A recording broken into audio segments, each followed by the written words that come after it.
Hi YouTube, it's Kathy and this is my weekly entertainment wrap-up for February 16th through 22nd. This week I read 2 books, I watched 1 show, I watched 1 movie, and I listened to 1 book.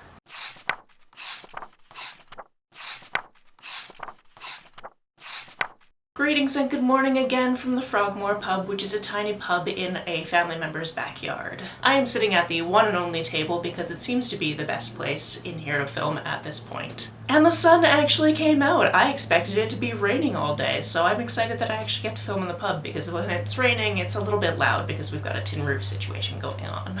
It is, however, slightly colder than I expected, so occasionally you might see my breath coming out of my mouth, so sorry about that if that's annoying. I think you can tell that after 8 years of doing this, little things like my breath coming out during a video I find charming rather than annoying. The first book that I finished this week is Sounds Fake But Okay. This is about 2 different people that have a podcast about being asexual and or aromantic.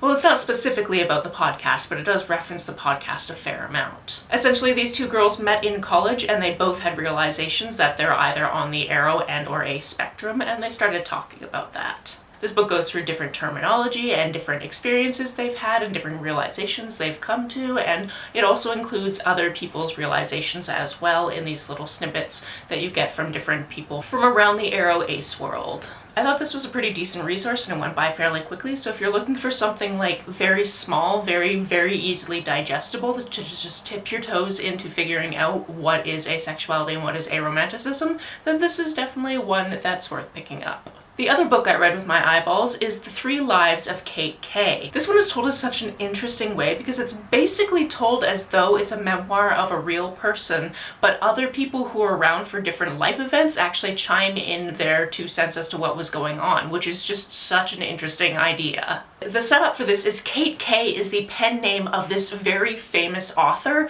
who nobody knows who the person actually is. In this memoir, she's revealing who she actually is and the name that she actually had before that. Because she grew up as one name, something changed in her life quite drastically. She ended up changing her name, and then she had this pen name when she actually submitted a manuscript. That manuscript ended up being a bestseller. She went on to write a trilogy for that series, which also got turned into movies, and you get these different perspectives from different managers or girlfriends or the woman that's playing one of the main characters in the TV series. And you get to see these different relationships, whether or not they were good for this main character or whether or not they weren't. This is sapphic and beautiful, but then also very sad in points. Some of the people are very controlling, and that becomes quite an issue. And some of the circumstances I kind of saw going into it, but I didn't see exactly how they were going to unfold. For example, early on we have a character talking about a different character in the past tense, enough so that I was like, wait, does this character end up passing away? And you'll just have to read the book to find out. As for the TV show I watched, on Sunday I sat down and watched the first couple of episodes of Killing Eve, and then throughout the week I proceeded to watch every single episode of this 4-season show. All I knew going into this is it had something to do with killing and it starred Sandra Oh, and that was enough for me. Sandra Oh plays a character named Eve. She works for MI5, and basically she is called in on a Sunday, the night after like a really big birthday party for her boss, because obviously international incidents don't care if it's a weekend. And based on one small thing she says in this meeting where she points out the person that you're looking for is probably a woman, that completely changes her life. Turns out that the person that did the thing that they're trying to solve was in fact a woman who eventually becomes obsessed with Eve, hence the title of the show. Like I said, this week I watched all 4 seasons. They're 8-episode seasons, so that's definitely manageable. And my goodness, so much changes episode to episode, season to season. It's quite a ride. And if you've watched it all, let me know how you think about that ending. At the very beginning of the first episode, I found out that this is actually based on a book series, so I actually have the first book out of the library now, and I am reading it, so I will be able to talk a little bit, at least next week, about how it's a little bit different than the show, but obviously that's exactly what I expected. What I can tell you is it's incredibly bloody, incredibly gory. I think I had a few dreams over the week where I thought somebody was trying to kill me, but weirdly enough I remember having one of them the day after I didn't actually watch any of the show, so I was just like, okay, weird. But this morning when I woke up, I'm pretty sure I was having a dream at some point where somebody was trying to kill me, and there was like a strategy aspect to it. Like I had to basically block them doing these things, but I couldn't really do that, and it wasn't very fair. I can also tell you that I got really attached to some of the characters, and then when some of the characters seem like they're gone, and then they're not gone, and then they are gone, and then you're like, oh no, what is going on? You just want to know how it's all going to end, and it definitely ends at the end of the 4th season. Also, the person who plays Villanelle is very talented, especially with accents and languages and that type of thing, which I can tell you is sort of true to the book. Again, we'll talk about it when I've actually read the whole book. And overall, I'm just delighted I decided to randomly finally watch this show, and I'm probably going to rewatch it at some point. As for the movie I watched, we decided to put on something silly last night because we knew looking at this there was no way that this was going to be a good movie, and that was Top Dog. This is a movie from 1995 starring Chuck Norris and a dog.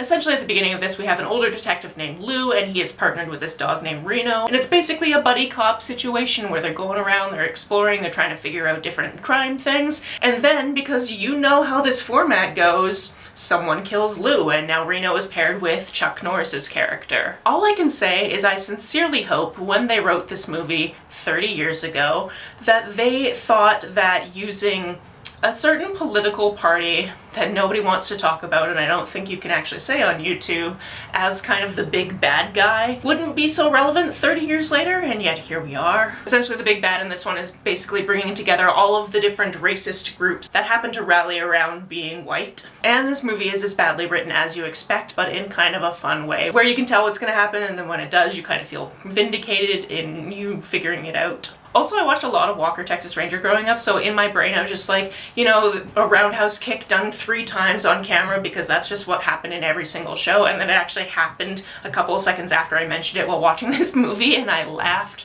really hard because I didn't expect it to be not in that franchise. As for the audiobook I listened to, that was Out There Screaming. This is a collection put together by Jordan Peele and another editor whose name I cannot remember right now. And this is a collection of short horror stories written by Black authors. Obviously, it's hard to talk about a collection of short stories. I think there were 19 different short stories, if I'm remembering correctly.